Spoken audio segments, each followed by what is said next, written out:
Hello professionals, welcome to our channel Deeksha study guide. Friends, ఈరోజు మీ ముందుకు డైరెక్ట్గా ఏదైతే మనకు ఈ రిజిస్ట్రేషన్ ఉందో ఆర్సీఐకి సంబంధించి ఫ్రెష్ రిజిస్ట్రేషన్ కావచ్చు, అలాగే రెన్యువల్కి సంబంధించి కావచ్చు, అలాగే అడిషనల్ క్వాలిఫికేషన్కి సంబంధించి కావచ్చు, అలాగే గుడ్ స్టాండింగ్ సర్టిఫికేట్కి సంబంధించినటువంటి డూప్లికేట్ సర్టిఫికేట్కి సంబంధించినటువంటి వివిధ రకాలైనటువంటి సర్టిఫికేట్స్కి అప్లికేషన్ చేసుకోవడానికి మనకు డైరెక్ట్గా వెబ్సైట్కి సంబంధించినటువంటి అఫీషియల్ పోర్టల్ ద్వారా డైరెక్ట్గా ఎలా వెళ్ళాలి, డైరెక్ట్ అప్లికేషన్ ఎలా చేసుకోవాలనేది మీకు కంప్లీట్గా ఈ వీడియోలో క్లియర్గా వివరిస్తానండి. సో 1 by 1 స్టెప్స్ వైజ్ అయితే మీకు కంప్లీట్గా వివరిస్తాను. మీరు క్లియర్గా చూసుకొని అప్లికేషన్ అయితే ఫెయిర్గా చేసుకోండి. ఏదైనా మిస్టేక్ వల్ల పెండింగ్ వచ్చిందంటే కంప్లీట్గా మనకు చాలా రిస్క్గా ఉంటుందండి. ఈ ఆర్సీఐకి సంబంధించినటువంటి ఇష్యూస్ అనేవి మనము ఈమెయిల్ ద్వారా అప్రోచ్ కావడం, అలాగే వారికి కాంటాక్ట్ కావడం అనేది చాలా కష్టతరంగా ఉంటుందండి. సో దానికి సంబంధించి జాగ్రత్త పాటిస్తూ మీరు కంప్లీట్గా ఫ్రెష్ రిజిస్ట్రేషన్ కావచ్చు, అలాగే రెన్యువల్కి సంబంధించి కావచ్చు, అడిషనల్ క్వాలిఫికేషన్కి సంబంధించినటువంటి వివిధ రకాలైనటువంటి సబ్జెక్ట్ పరంగా అవసరమైనటువంటి క్యాండిడేట్స్ చాలా కేర్ఫుల్గా అప్లికేషన్ అనేది చేసుకోవాల్సి ఉంటుందండి. సో అందులో భాగంగా మనకు ఆర్సీఐ అఫీషియల్ వెబ్సైట్ ద్వారా మనం డైరెక్ట్గా ఈ పోర్టల్ ద్వారా ఏ విధంగా డైరెక్ట్గా అప్లికేషన్ చేసుకోవాలి, అలాగే మనకు అఫీషియల్ పోర్టల్ హోమ్లోకి వెళ్ళకుండా డైరెక్ట్గానే ఈ రిజిస్ట్రేషన్ అనేది ఎలా చేసుకోవాలనేది మీకు కంప్లీట్గా ఈ వీడియోలో తెలియజేస్తానండి. ఈ వీడియో నచ్చినట్లయితే లైక్ ఇవ్వండి, సబ్స్క్రైబ్ చేసుకోవాలన్నట్టయితే సబ్స్క్రైబ్ చేసుకోండి, అలాగే పక్కన ఉన్నటువంటి బెల్ ఐకాన్ యాక్టివ్ చేసుకున్నట్టయితే మీకు కంప్లీట్గా మన ఛానల్ ద్వారా అందించేటువంటి వీడియోస్ మీకు నోటిఫికేషన్ రావడం జరుగుతుందండి. అలాగే మరింతగా మన ఫ్రెండ్స్ గ్రూప్లలో షేర్ చేయండి. అలాగే మీకు ఎటువంటి డౌట్ ఉన్నా కానీ కామెంట్ సెక్షన్లో కామెంట్ చేయండి. మరిన్ని వీడియోస్ కోసం మన ఛానల్ని విజిట్ చేయండి. ఫ్రెండ్స్ ఇక్కడ మనము చూసుకుందాము. కంప్లీట్గా మనము కామన్గా క్రోమ్లోకి వచ్చేయాలండి. గూగుల్ క్రోమ్లోకి వచ్చిన తర్వాత మనము గూగుల్ క్రోమ్లో ఆర్సీఐ ఈ రిజిస్ట్రేషన్ అని టైప్ చేసినట్టయితే మనకు డైరెక్ట్గా రావడం జరుగుతుందండి. మనం సెర్చ్ చేయాలి. సెర్చ్ చేసినట్టయితే డైరెక్ట్గా మనకి ఇలా ఈ రిజిస్ట్రేషన్ పోర్టల్ అని మనకు పైన కనిపిస్తుందని దాన్ని ఒకసారి మనం క్లిక్ చేయాలి. ఇక్కడ క్లిక్ చేసినట్టయితే డైరెక్ట్గా మనకు హోమ్ అనేది ఓపెన్ అవుతుందండి. గూగుల్ క్రోమ్లోకి వెళ్ళి డైరెక్ట్గా మనము ఈ రిజిస్ట్రేషన్ పోర్టల్ ఆర్సీఐ ఈ రిజిస్ట్రేషన్ పోర్టల్ అని టైప్ చేసి మనం సెర్చ్ చేసినట్టయితే ఈ విధంగా మనకు ఓపెన్ కావడం జరుగుతుందండి. ఈ రిజిస్ట్రేషన్ పోర్టల్ ద్వారా అయితే చేసుకోవచ్చండి. సో మనము క్రోమ్లోకి వెళ్ళి డైరెక్ట్ గూగుల్ క్రోమ్లోకి వెళ్ళి ఆర్సీఐ ఈ రిజిస్ట్రేషన్ పోర్టల్ని టైప్ చేసినట్టయితే మనకి ఈ విధంగా రావడం జరుగుతుంది. అలాగే మనకు వివిధ రకాలైనటువంటి గైడ్లైన్స్కి సంబంధించినటువంటి ఏదైతే ఆర్సీఐకి సంబంధించినటువంటి ఫ్రెష్ రిజిస్ట్రేషన్ కావచ్చు, అలాగే రెన్యువల్ ఆఫ్ రిజిస్ట్రేషన్కి సంబంధించి, అలాగే ఏదైతే అడిషనల్ క్వాలిఫికేషన్కి సంబంధించినటువంటి ఇన్స్ట్రక్షన్స్, అలాగే గైడ్లైన్స్కి సంబంధించి ఇక్కడ పూర్తిగా రూల్స్ అండ్ రెగ్యులేషన్కి సంబంధించినటువంటి ఇన్ఫర్మేషన్ మనకు గైడ్లైన్స్లో వస్తుందండి. దీనికి సంబంధించినటువంటి వీడియో మీకు డిస్క్రిప్షన్ బాక్స్లో ఇవ్వడం జరిగిందండి. ఆర్సీఐకి సంబంధించినటువంటి ఫ్రెష్ రిజిస్ట్రేషన్ కావచ్చు, రెన్యువల్ ఆఫ్ రిజిస్ట్రేషన్ కావచ్చు, అడిషనల్ క్వాలిఫికేషన్ సంబంధించినటువంటి పూర్తి గైడ్లైన్స్ అయితే మీకు డిస్క్రిప్షన్ బాక్స్లో ఇవ్వడం జరిగింది. తెలుగులో కంప్లీట్గా చూడవచ్చండి. అలాగే ఇక్కడ ట్రాక్ యువర్ అప్లికేషన్ అనేది ఉంది. ట్రాక్ యువర్ అప్లికేషన్ అనేది మనము అప్లికేషన్ చేసినట్టయితే మన అప్లికేషన్ ఎక్కడి వరకు వెళ్ళింది, అప్రూవల్ అయిందా, ఫీ పేమెంట్ కంప్లీట్ అయిందా, అలాగే అక్కడ వెరిఫై అయిందా, వెరిఫై అయిన తర్వాత ఈ రిజిస్ట్రేషన్ సర్టిఫికేట్ అనేది మనకు ప్రొవైడ్ చేయబడిందా, డౌన్లోడ్ చేసుకోవచ్చా అనేది కంప్లీట్గా కామన్గా మనము ఈ ట్రాక్ యువర్ అప్లికేషన్ అనేది ఎంట్రీ చేసి మన యొక్క ఏదైతే టెంపరవరీ నెంబర్ ఉంటుందో ఆ టెంపరవరీ నెంబర్ ప్రకారం మనము సిఆర్ఆర్ నెంబర్ ప్రకారం కంప్లీట్గా మన యొక్క స్టేటస్ అనేది చెక్ చేసుకోవచ్చండి. అలాగే ఇక్కడ మనం చూసుకున్నట్టయితే ఇక్కడ 2 కనిపిస్తున్నాయి, login and create login ID అనేది. ఇది వరకు క్రియేట్ చేసుకున్నట్టయితే పర్లేదండి, బట్ ఫ్రెష్ రిజిస్ట్రేషన్ వాళ్ళైతే కంప్లీట్గా ఫస్ట్ టైం రిజిస్ట్రేషన్ చేసుకుంటున్నారు కాబట్టి వారు రిజిస్ట్రేషన్ చేసుకునే టైంలో కంపల్సరీగా క్రియేట్ చేసుకోవాలండి. క్రియేట్ చేసుకోవడం ఎలా అనేది కూడా మీకు డిస్క్రిప్షన్లో వీడియో ఇవ్వడం జరిగిందండి. క్రియేట్ లాగిన్ ఐడికి సంబంధించి ఏ విధంగా చేసుకోవాలనేది కూడా ఇవ్వడం జరిగిందండి. డిస్క్రిప్షన్ బాక్స్లోకి వెళ్ళి అక్కడ చూసుకోవచ్చండి. Create login ID and login ఐడికి సంబంధించినటువంటి పూర్తి ప్రొసీజరు, అలాగే అథెంటికేషన్ అంటే ఏంటి, అథెంటికేషన్కి సంబంధించినటువంటి రూల్స్ అండ్ గైడ్లైన్స్కి సంబంధించి కూడా వీడియో మీకు ఇవ్వడం జరిగిందండి డిస్క్రిప్షన్ బాక్స్లో.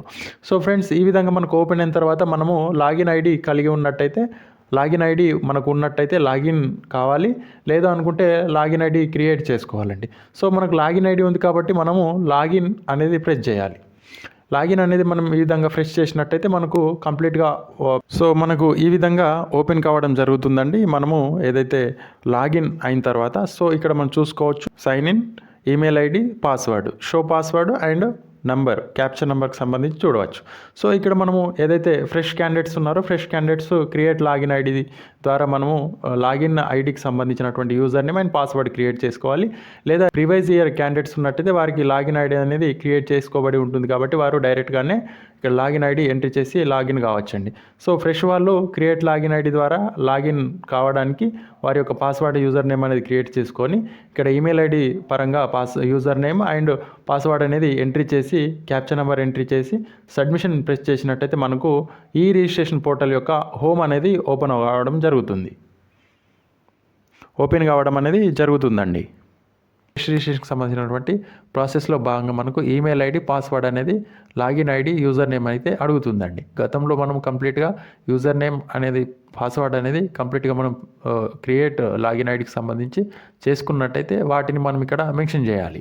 ఈమెయిల్ ఐడి ఏదైతే మనకు యూజర్ నేమ్ ఉందో యూజర్ నేమ్ ఇక్కడ ఈమెయిల్ ఐడిని ఎంట్రీ చేయాలి. అలాగే పాస్వర్డ్కి సంబంధించి మనం ఏదైతే పాస్వర్డ్ మెన్షన్ చేసామో ఆ పాస్వర్డ్ని ఇక్కడ మెన్షన్ చేయాలి. అలాగే నంబర్ క్యాప్చర్ కూడా మనం ఇక్కడ మెన్షన్ చేసి సబ్మిట్ అనేది ప్రెస్ చేయాలండి. సబ్మిట్ అనేది ప్రెస్ చేసిన తర్వాత మనకు rehabilitation council of India logout online application status download e certificate personal information check CRE points status repayment అని ఈ విధంగా రావడం జరుగుతుందండి. అలాగే స్క్రోల్ చేసినట్టయితే ఈ విధంగా download e certificate personal information check CRE point status download ECRR card అని ఈ విధంగా రావడం జరుగుతుందండి.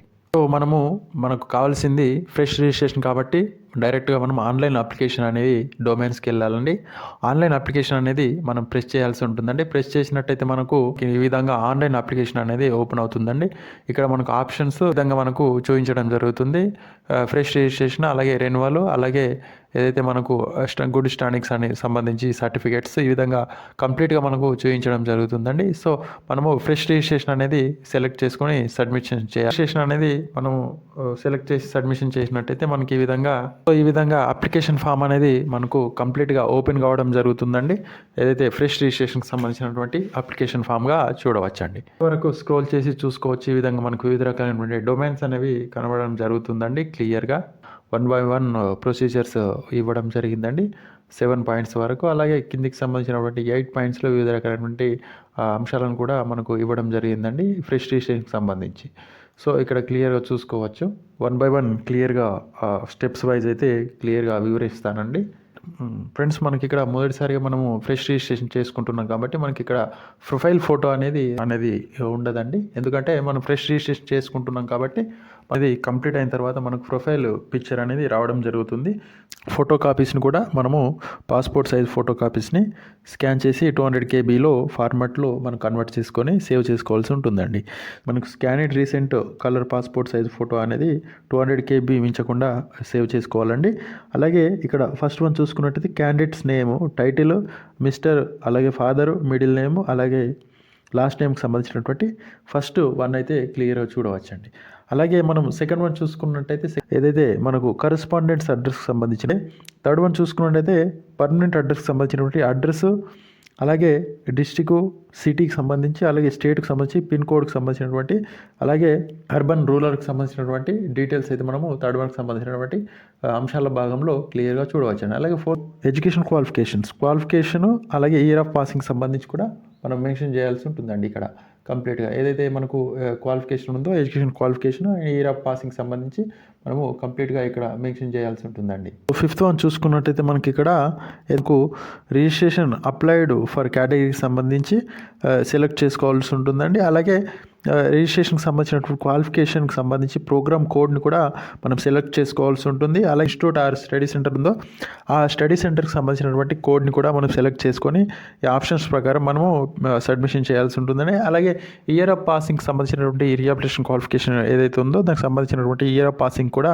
మనకు మెన్షన్ చేయాల్సి ఉంటుందండి. అలాగే సిక్స్త్ వన్ చూసుకున్నట్టయితే మనకి ఇక్కడ క్లియర్గా డేట్ ఆఫ్ బర్త్ అలాగే దానికి సంబంధించినటువంటి email address candidate name candidate contact number Aadhaar నెంబర్కి సంబంధించినటువంటి డీటెయిల్స్ కూడా 6th వన్లో చూడవచ్చండి. 7th వన్ చూసుకున్నట్టయితే మనకి ఇక్కడ కంప్లీట్గా వివిధ రకాలైనటువంటి PDF ఆర్ JPGని అప్లోడ్ చేయాలన్నట్టుగా చూడవచ్చండి. ఫస్ట్ వన్ అథెంటికేషన్ సర్టిఫికేట్ని అప్లోడ్ చేయాలి. అలాగే మనకు ప్రొవిజనల్ సర్టిఫికేట్ ఏదైతే రీహాబిలిటేషన్ క్వాలిఫికేషన్ ఉందో దానికి సంబంధించినటువంటి ప్రొవిజనల్ సర్టిఫికేట్ అలాగే మార్క్స్ షీట్కి సంబంధించినటువంటి సర్టిఫికేట్ కంప్లీట్గా JPG ఫార్మాట్లో అప్లోడ్ చేయాల్సి ఉంటుందండి. అలాగే టిక్ మార్క్ చేసి మనకు కింద స్క్రోలింగ్ చేసినట్టయితే టిక్ మార్క్ అనేది కనబడుతుందండి. ఇక్కడ క్లియర్గా ఆ టిక్ మార్క్ అనేది మనము మెన్షన్ చేయాల్సి ఉంటుందండి. సో ఈ విధంగా మనకు బాక్సెస్ అనేవి రావడం జరుగుతుందండి. 7th కాలమ్కి సంబంధించి ఈ బాక్సెస్లో మనం ప్రెస్ చేసినట్టే మనకు సంబంధించినటువంటి ఎన్రోల్మెంట్ నెంబర్, అలాగే దానికి సంబంధించినటువంటి టైటిల్ విత్ రిఫరెన్స్ నెంబర్ కూడా మనకి ఇక్కడ కంప్లీట్గా 3 బాక్సెస్లో ఫిల్ కావడం జరుగుతుందండి 1 by 1. ఇలా మనం టిక్ మార్క్ చేసి 1000కి సంబంధించినటువంటి ఫీ అనేది పేమెంట్ చేయాల్సి ఉంటుందండి. 1000 ఫీకి సంబంధించినటువంటి పే అనే ఆప్షన్ మనం క్లిక్ చేసినట్టయితే మనకి ఫామ్ అనేది ఓపెన్ కావడం జరుగుతుందండి. ఈ ఓపెన్ అయినటువంటి ఫామ్లో మనకు ఇక్కడ కంప్లీట్గా ఇవ్వడం జరిగింది. ఏదైతే సబ్మిట్ ఆర్ ఎడిట్కి సంబంధించినటువంటి ఆప్షన్స్ ఇవ్వడం జరిగింది. ఈ ఫామ్లో ఏదైనా మనకి మిస్టేక్స్ ఉన్నట్టయితే ఎడిట్ చేసుకోవచ్చు. అలాగే అన్ని కంప్లీట్గా క్లియర్గా ఉన్నట్టయితే మనము సబ్మిషన్ చేయాల్సి ఉంటుంది అన్నట్టుగా మనకు ఏదైతే పేమెంట్కి సంబంధించినటువంటి పే డీటెయిల్స్లో భాగంగా మనకి ఇక్కడ ఇవ్వడం జరుగుతుందండి. ఈ విధంగా ఫీకి సంబంధించినటువంటి రిసిప్ట్ అనేది రావడం జరుగుతుంది. మనకు ట్రాన్సాక్షన్ ఐడి, దానికి సంబంధించినటువంటి డీటెయిల్స్ విత్ పేమెంట్, అలాగే దానికి సంబంధించినటువంటి ట్రాన్సాక్షన్ ఫుల్ డీటెయిల్స్ అయితే మనకు మెన్షన్ చేయడం జరుగుతుంది. సో పే అని మనకి ఇక్కడ రావడం జరుగుతుంది. వివిధ రకాలైనటువంటి ప్రొసీజర్స్ ద్వారా మనకు పే అనేది చేయాల్సి ఉంటుందండి. మనం పేమెంట్ ఆప్షన్ అనేది క్లిక్ చేసుకోవాలండి. ఇక్కడ క్లిక్ చేసినట్టయితే మనకు వివిధ రకాలైన credit and debit and online, అలాగే నెట్ బ్యాంక్కి సంబంధించినటువంటి పేమెంట్ మెథడ్స్ని అయితే చూపించడం జరుగుతుంది. ఈ విధంగా మనకు చూసుకోవచ్చు. హెచ్డిఎఫ్సి బ్యాంక్ క్రెడిట్ కార్డు, అలాగే other bank credit card, HDFC bank debit card, net బ్యాంక్కి సంబంధించినటువంటి వివిధ రకాలైన ఆప్షన్స్ అయితే మనకి ఇక్కడ ఈ విధంగా రావడం జరుగుతుందండి. పేమెంట్కి సంబంధించినటువంటి ప్రొసీజర్ మనకు నచ్చినటువంటి మెథడ్ని ఎంచుకొని ఇలా మనకు సెలెక్ట్ చేసుకున్నట్టయితే, ఎగ్జాంపుల్ కార్డ్ని సెలెక్ట్ చేసుకున్నట్టయితే ఈ విధంగా మనకు కంప్లీట్గా కార్డ్ యొక్క డీటెయిల్స్ అడగడం జరుగుతుంది. అలాగే కంప్లీట్గా ఎంట్రీ చేసి మనము కన్ఫర్మ్ని క్లిక్ చేసినట్టయితే మనకు ఓటీపీ అడగడం జరుగుతుందండి. ఓటీపీ ఎంట్రీ చేసి మేక్ పేమెంట్ అనేది క్లిక్ చేసినట్టయితే మనకు పేమెంట్ అనేది క్లియర్గా డెబిట్ అయిపోయి కంప్లీట్గా ఫీ అనేది పే అవ్వడం జరుగుతుందండి. సో తర్వాత మనము ఈ విధంగా అక్నాలెడ్జ్మెంట్ని అయితే చూసుకోవచ్చండి. అక్నాలెడ్జ్మెంట్ వచ్చేసి మనకు కంప్లీట్గా ఏదైతే మనము ఇదివరకు ఫ్రెష్ రిజిస్ట్రేషన్కి సంబంధించినటువంటి టైటిల్ ఏదైతే RCI క్వాలిఫికేషన్ ఉందో ఆ క్వాలిఫికేషన్ యొక్క టైటిల్, దానికి సంబంధించినటువంటి కేటగిరీ, అలాగే మనకు సంబంధించినటువంటి full address with names and అక్నాలెడ్జ్మెంట్కి సంబంధించి క్లియర్గా చూడవచ్చండి వివిధ రకాలైనటువంటి ఫుల్ డీటెయిల్స్ని. అలాగే మనము అప్లికేషన్ చేసుకున్నటువంటి ఈ ఫ్రెష్ రిజిస్ట్రేషన్ యొక్క అప్లికేషన్ స్టేటస్ని మనం డైరెక్ట్గా మన డాష్బోర్డ్లోకి వెళ్ళి డాష్బోర్డ్లో మనం చూసుకోవచ్చు ఆన్లైన్ అప్లికేషన్, అలాగే download authentication certificate and application status ఈ విధంగా రావడం జరుగుతుంది. అందులో మనం అప్లికేషన్ స్టేటస్ని క్లిక్ చేసినట్టయితే మనకు ఆ ప్రాసెసింగ్లో ఉందా లేకపోతే కంప్లీట్ అయిందా, మనం సర్టిఫికేట్ని డౌన్లోడ్ చేసుకోవచ్చు అన్నది కూడా క్లియర్గా చూసుకోవచ్చు అప్లికేషన్ స్టేటస్లో. అప్లికేషన్ స్టేటస్ని ప్రెస్ చేసినట్టయితే అప్లికేషన్ యొక్క స్టేటస్ ఈ విధంగా రావడం జరిగింది. Check your registration application status. So మనము ఇక్కడ చూసుకోవచ్చు అప్లికేషన్ స్టేటస్ యొక్క information fresh registration, additional qualification, good standing certificate అనేది మనకు ఉందండి. ఈ 4 టైప్స్ ఆఫ్ ఆప్షన్స్ని అడగడం వల్ల మనం ఏదైతే అడిషనల్ క్వాలిఫికేషన్ అయితే అడిషనల్, అలాగే ఫ్రెష్ అయితే ఫ్రెష్, మనం కంప్లీట్గా ఫ్రెష్ కాబట్టి ఫ్రెష్ రిజిస్ట్రేషన్ చేసుకున్నాం కాబట్టి ఫ్రెష్ రిజిస్ట్రేషన్ అనేది మనం కంప్లీట్గా ఆప్షన్ అనేది పెట్టేసుకొని సబ్మిషన్ అనేది క్లిక్ చేయాలండి. ఈ విధంగా క్లిక్ చేసినట్టయితే మనకు అప్లికేషన్ స్టేటస్ అనేది రావడం జరుగుతుందండి. ఇక్కడ మనము application successful, payment processing, accept and approval, ఈ సర్టిఫికేట్ డౌన్లోడ్ ఈ విధంగా మనకు కంప్లీట్గా రావడం జరుగుతుందండి. స్టూడెంట్ డీటెయిల్స్తో సహా మనకు ఏదైతే ట్రాన్సాక్షన్ నెంబర్ ఉందో ట్రాన్సాక్షన్ నెంబర్ కావచ్చు, అలాగే విత్ టైటిల్ ఆఫ్ కోర్స్ కావచ్చు, అలాగే కోడ్కి సంబంధించినటువంటి ఇన్ఫర్మేషన్ కావచ్చు, స్టూడెంట్ డీటెయిల్స్ కంప్లీట్గా రావడం జరుగుతుందండి. సో ఫ్రెండ్స్ ఆ విధంగా మనం కంప్లీట్గా ఫ్రెష్ రిజిస్ట్రేషన్ అనేది క్లియర్గా చేసుకోవచ్చండి. RCI అఫీషియల్ పోర్టల్లోకి వెళ్ళి కంప్లీట్గా లాగిన్ ఐడి క్రియేట్ చేసుకొని లాగిన్ ఐడిని మళ్ళీ మనము లాగిన్ అయ్యి కంప్లీట్గా RCI యొక్క పోర్టల్లోకి వెళ్ళి అక్కడ మనం వివిధ రకాలైనటువంటి ఆప్షన్స్ని సెలెక్ట్ చేసుకొని మనకు కావాల్సినటువంటి ఆప్షన్స్లో వెళ్ళి మనం కంప్లీట్గా కావాల్సినటువంటి డాక్యుమెంట్స్ ఇన్ఫర్మేషన్ మనము ఫుల్ఫిల్ చేసినట్టయితే మనకు సర్టిఫికేట్ యొక్క అప్లికేషన్ అనేది సక్సెస్ఫుల్గా రావడం జరుగుతుందండి. వితిన్ మనకు 10 days పాలసీ కావచ్చు, అలాగే 3 to 6 months లోపల మనకు సర్టిఫికేట్ కంప్లీట్గా మనకు ఆన్లైన్ ద్వారా కూడా కంప్లీట్గా డౌన్లోడ్ అనేది చేసుకోవచ్చండి. అలాగే ఆన్లైన్ డౌన్లోడ్కి సంబంధించినటువంటి సర్టిఫికేట్కి సంబంధించి మీకు డిస్క్రిప్షన్ బాక్స్లో ఎలా డౌన్లోడ్ చేసుకోవాలనేది కూడా ఇవ్వడం జరిగిందండి.